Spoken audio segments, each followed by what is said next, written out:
Good evening, guys. Myself Saurabh Sharma. I'm welcoming you to on my channel, The Florio. Today I'm coming with a topic stress biology. Stress biology में आज का हमारा topic होगा plant stress. Stress क्या होता है? तो कोई भी चीज़ अगर हमारे नॉट हमारे किसी भी ऑर्गेनिज्म के लिए अगर कोई भी चीज़ ज़्यादा है या कोई भी चीज़ का अमाउंट कम है, then causing an stress in that particular organism. तो प्लांट के लिए स्ट्रेस क्या है? For an stress for an plant can be defined as any external factor जो नेगेटिवली इन्फ्लुएंस करे प्लांट की ग्रोथ को, उसके रिप्रोडक्टिव कैपेसिटी को, उसकी प्रोडक्टिविटी को और उसके सर्वाइवल को। तो वो उसके लिए स्ट्रेस। तो प्लांट जो स्ट्रेस होता है वो एक एडवर्स इफेक्ट शो करेगा प्लांट पे, जिसकी वजह से कुछ सडन ट्रांजिशन होंगी और सम ऑप्टिमल इन्वायरमेंट कंडीशन में वो अपनी इनिशियल होमोस्टैटिक स्टेट को डिसरप्ट कर लेगा। तो plant stress can be divided into two primary category, that is abiotic और बायोटिक। एबायोटिक में अगर मैं बात करूं तो लाइक हो गया आपका soil, temperature, water, salt, touch, wind. और बायोटिक कंडीशन की अगर मैं बात करूं, कोई भी इंसेक्ट्स हो गए यानी लिविंग ऑर्गेनिजम्स, पैथोजेंस हो गए, वायरस हो गए, बैक्टीरिया हो गए, ठीक है, लाइक दैट। तो एबायोटिक स्ट्रेस अफेक्ट करेगा प्लांट को या डैमेज करेगा केमिकली और physically, versus biotic stress biologically harm करता है इसे, ठीक है। और बायोलॉजिकली हार्म ऐसे भी नहीं कर रहा है कि हमेशा ही रहेगा ये। in biotic stress plant only in stress condition when those biotic thing is biotic stress में क्या होता है, प्लांट तब फेस करता है इस स्ट्रेस को जब वो बायोलॉजिकल चीजें उसके साथ एक्सपोज हो रही हैं या वो प्लांट उन बायोलॉजिकली थिंग्स के साथ एक्सपोज कर रहा है अपने आप को। या तो ये स्ट्रेस थोड़ी देर के लिए रहेगा या ये लाइफ टाइम तक रहेगा। लाइक है ना, टिड्डियों का आतंक आपने आजकल न्यूज में देखा ही होगा कि टिड्डे क्या करते हैं, पूरी की पूरी फील्ड को चट कर जाते हैं। लाइक दैट इंसेक्ट्स हो गए, पैथोजेंस हो गए। बॉलवॉर्म जो था क्या करता था, कॉटन बॉल्स को क्या करता था, उनको खा लेता था, जिसकी वजह से गॉसिपियम के प्लांट स्ट्रेस कंडीशन में आ गए थे, ठीक है। और लाइट, टेम्परेचर, ग्रेविटी भी आपका स्ट्रेस कॉज कर सकती है, ठीक है। स्लाइड। तो अब ऐसा नहीं है कि प्लांट जो स्ट्रेस फेस कर रहा है that can not be able to survive, हमेशा ऐसा नहीं होता। तो इसकी कुछ कंडीशंस हैं, जैसे कि प्लांट क्या करता है, स्ट्रेस की वजह से इंजर्ड हो जाएगा या तो वो एग्जिबिट करेगा कुछ ऐसी कंडीशंस, यानी मतलब अपने कुछ पार्ट्स को डिसफंक्शन कर देगा। लाइक दैट उसकी कुछ लीव्स खराब हो गई या उसका रिप्रोडक्शन इनहिबिट हो गया या फ्लावर का प्रोडक्शन इनहिबिट हो गया या सीड का प्रोडक्शन इनहिबिट हो गया या सीड स्टेराइल हो गया, लाइक दैट। अगर स्ट्रेस मॉडरेट है यानी लेस इफेक्ट है और थोड़े टाइम के लिए है, तो ये प्लांट को टेम्परेरी इंज्योर करेगा और ये अपने आप हट जाए और प्लांट क्या करेगा, रिकवर कर लेगा अपने आप को जब वो स्ट्रेस हट गया। जैसे ही वो स्ट्रेस दोबारा आएगा, then plant also can face stress. Stress हट गया, इट कैन रिकवर देमसेल्फ, ठीक है। लेकिन अगर प्लांट पे स्ट्रेस बहुत लंबे देर तक है, ठीक है, तो क्या हो जाएगा, प्लांट्स के बहुत सी चीजें इनहिबिट हो जाएंगी। Like that it may preventing flowering, उसके सीड फॉर्मेशन को इनहिबिट कर देगा, इंड्यूस करेगा सेनिसेंस को, which ultimately leads to plant death. और ऐसे प्लांट को हम ससेप्टेबल प्लांट बोलते हैं, that can not be able to survive. तो इन्वायरमेंटल स्ट्रेस चाहे बायोटिक हो चाहे एबायोटिक हो, स्ट्रेस रिस्पॉन्सेस क्रिएट करेगा। अब स्ट्रेस की कंडीशंस कैसी हैं, इसके बेस पे प्लांट कैन सर्वाइव और डेथ। स्ट्रेस रिस्पॉन्स, अगर रेजिस्टेंस है, अगर वो उससे बच रहा है और अपने आप को एकदम नॉट अवॉइड नहीं कर रहा, उससे खिलाफ कुछ रणनीति अपना रहा है, ठीक है, तो वो क्या करेगा, उसके खिलाफ कुछ जीन्स ऐसे उसने अपने मॉडिफाई कर लिए जिससे वो उसको ईजिली एक्सेप्ट कर रहा है और चेंजेस कर लिए, अडेप्टेशंस कर लिए उसने अपने आप में, ठीक है। तो वो प्लांट ग्रो कर जाएगा, सर्वाइव कर जाएगा। अब जो प्लांट अपने अंदर बदलाव नहीं ला पाया सेनीसेंस में जाएगा और डेड हो जाएगा। कुछ प्लांट क्या करते हैं, स्ट्रेस को अवॉइड ही कर देते, हमें नहीं चाहिए स्ट्रेस, और वो सर्वाइव कर जाते हैं। एबायोटिक स्ट्रेस, टेम्परेचर, वाटर और साल्ट। तो आज हम टेम्परेचर में हाई टेम्परेचर देखेंगे, जैसे मैंने आपको पहले भी बताया कि ज़्यादा अमाउंट किसी चीज़ का या किसी चीज़ का कम अमाउंट कॉजिंग एन स्ट्रेस, ठीक है, दोनों चीज़ें स्ट्रेस कॉज करती हैं। तो एबायोटिक स्ट्रेस डिफाइन होता है as an negative impact of an non living factor. ये नॉन लिविंग फैक्टर पे इम्पैक्ट करेगा और लिविंग फैक्टर पे भी करेगा, यानी नॉन लिविंग फैक्टर्स का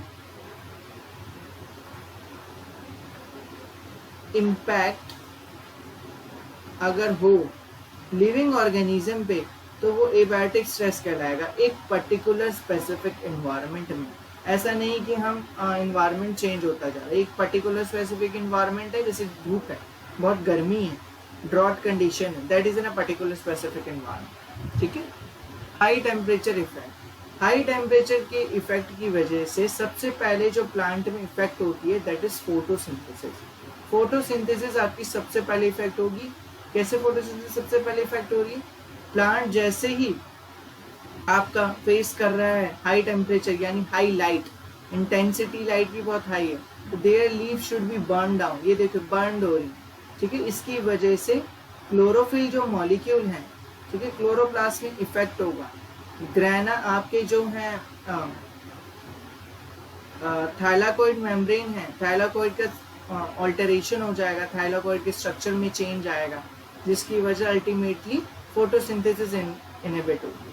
जो अमाउंट ऑफ CO2 फिक्स करता है प्लांट इन फोटोसिंथेसिस, और जो अमाउंट ऑफ CO2 ये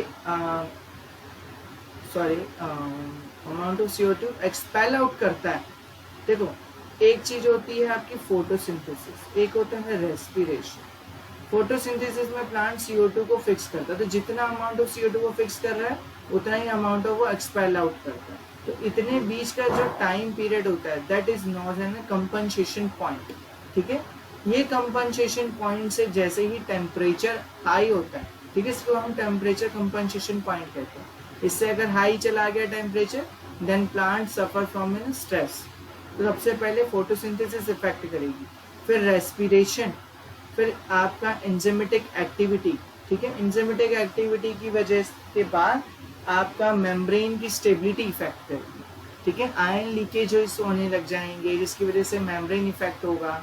मेम्ब्रेन इफेक्ट होने की वजह से अल्टीमेटली ग्रोथ रिटार्डेड हो जाएगी। तो high effect of temperature just not effect these conditions, it also effect some others which is like that alteration photosynthesis में, यील्ड का प्रोडक्शन रुक जाना या कम हो जाना, alteration in dry matter partitioning, उसके पार्ट्स ड्राई होते जा रहे हैं जिसकी वजह से उसका उसमें कार्बोहाइड्रेट या कोई भी जो प्रोटीनेशियस कंपाउंड है उनका मैटर कम हो जाता है। फिनोलॉजी में भी अल्टरेशन आ जाती है, हम ठीक से उसकी स्टडी नहीं कर पाते, वाटर लॉस तो होता ही होता है, डेवलपमेंट भी इम्प्रॉपर रह जाती है, और अगर सीड जर्मिनेट कर गया तो उसकी ग्रोथ रिटार्डेड हो जाएगी, और अगर सीड है तो हाई टेम्परेचर की वजह से वो जर्मिनेट ही नहीं कर पाएगा, ठीक है। क्रॉप की क्वालिटी भी रिड्यूस हो जाती है, प्लांट ग्रोथ आपको मैंने ऑलरेडी बता चुका रिडक्शन हो जाता है, और ऑक्सीडेटिव स्ट्रेस भी होता है। अब एक बार और इसको हम रिटर्न में देख लेते हैं। तो नॉर्मल टेम्परेचर जो रेंज है प्लांट के सर्वाइवल की इन टेम्परेचर में वो है 0 to 45 degree Celsius. Below this and below above this plant phases in stress. तो जितने भी प्लांट्स होते हैं, यहाँ पे 40 लिख लिया लेकिन 45 हो चुका है, ठीक है। जितने भी प्लांट 0 डिग्री से नीचे होते हैं और 45 से अबव होते हैं वो इस टेम्परेचर स्ट्रेस से इफेक्ट होते हैं, ठीक है। तो जो C3 प्लांट्स हैं वो ज़्यादा ससेप्टेबल होंगे हाइयर टेम्परेचर से एज कम्पेयर टू C4, क्योंकि C4 प्लांट्स ने क्या करा है, एक नई टेक्निक अपनाई है जिसकी वजह से वो इस टेम्परेचर स्ट्रेस से अपने आप को बचा लेते हैं। तो indirectly we can say that stress causing an evolution in plant। अगर स्ट्रेस नहीं होगा तो इवोल्यूशन नहीं होगा। कैसे?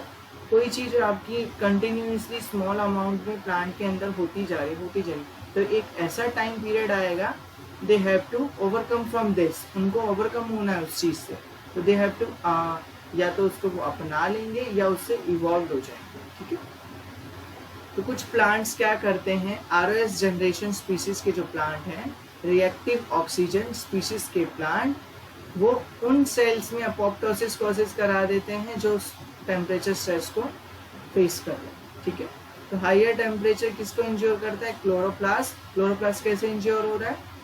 थाइलाकॉइड के डिस्टर्बिंग में स्ट्रक्चर में डिस्टर्ब हो जाता है, ग्रैनस डेवलप हो जाते हैं और उनकी स्टैकिंग एबिलिटी भी इफेक्ट करती है, which ultimately disturb the chloroplast और इंज्योर द क्लोरोप्लास्ट। और क्लोरोप्लास्ट इंज्योर्ड हुआ तो फोटोसिंथेसिस भी इनहिबिट हो जाए। ठीक है, तो ज़्यादातर जो टिश्यूज हैं हाइयर प्लांट में वो सरवाइव नहीं कर पाते अब 45 डिग्री सेल्सियस में। और इससे मैंने जैसे अभी आपको बताया कि बोथ रेस्पिरेशन फोटोसिंथेसिस इनहिबिट होगी, photosynthesis first, after that respiration. लेकिन जैसे जैसे टेम्परेचर इंक्रीज हो रहा है फोटोसिंथेटिक रेट ड्रॉप आउट हो जाएगा बिफोर रेस्पिरेशन रेट। ठीक है, वो ग्राफ जो आपको दिखाया था वो यही बता रहा था कि photosynthesis effect first, after that respiration effect. ठीक है, तो जो temperature at which amount of CO2 fix होता है फोटोसिंथेसिस से, उतना ही अमाउंट ऑफ रिलीज होता है रेस्पिरेशन के टाइम। इसी को टेम्परेचर कंपनसेशन पॉइंट कहते हैं। ये मैं ऑलरेडी अभी बता चुका हूँ, तो इसको एक बार रीड आउट कर लें। तो इस टेम्परेचर कंपनसेशन पॉइंट से जैसे ही टेम्परेचर अबव जाता है, फोटोसिंथेसिस CO2 को फिक्स नहीं कर पाती है, कार्बन को रिप्लेस नहीं कर पाएगी और एज एन सबस्ट्रेट यूज नहीं कर पाएगी, जिसकी वजह से रेस्पिरेशन ही सब इनहिबिट हो जाएगा और अल्टीमेटली कार्बोहाइड्रेट रिजर्व डिक्लाइन हो जाएंगे। यील्ड प्रोडक्शन डिक्रीज हो रहा है, देखिए। ठीक है, और कार्बोहाइड्रेट रिजर्व डिक्लाइन हो गए, फ्रूट्स और वेजिटेबल अपनी स्वीटनेस को खो देते हैं, जिसकी वजह से क्वालिटी ऑफ फ्रूट या वेजिटेबल्स रिड्यूसेस। सेम प्लांट अगर एक ही प्लांट, जैसे एक प्लांट अगर हीट टेम्परेचर स्ट्रेस को फेस कर रहा है यानी हीट स्ट्रेस को फेस कर रहा है, वो क्या करेगा, उसमें सभी लीव्स नहीं टेम्परेचर स्ट्रेस को फेस कर रहे होते हैं। मान लो कुछ शेड में है तो टेम्परेचर कंपनसेशन पॉइंट उन शेडेड लीव्स में कम रहेगा एज कम्पेयर टू उन लीव्स में जो लाइट को एक्सपोज हो रहे हैं। ठीक है, ये स्लाइड और कवर कर लेते हैं। ओके, तो हायर टेम्परेचर पे जैसे जैसे आपका हायर टेम्परेचर होता रहता है वैसे वैसे बॉन्डिंग, हाइड्रोजन बॉन्डिंग टूटती रहती है। मेम्ब्रेन के जो बीच में हाइड्रोजन बॉन्डिंग है वो टूटती रहती है, इनका स्ट्रेंथ वीक होता रहता है। इलेक्ट्रोस्टैटिक फोर्स ऑफ अट्रैक्शन जो है, इंटरैक्शन जो है प्रोटीन्स का और मेम्ब्रेन का एक्वस फेस में, वो रिड्यूस होता रहता है। तो higher temperature ultimately modify the membrane composition, उसका कंपोजिशन भी मॉडिफाई कर देगी, इसका स्ट्रक्चर भी, जिसकी वजह से लीकेज होने लग जाएगा आयंस। ठीक है, तो membrane disruption also cause the inhibition of process photosynthesis and respiration, I already told this.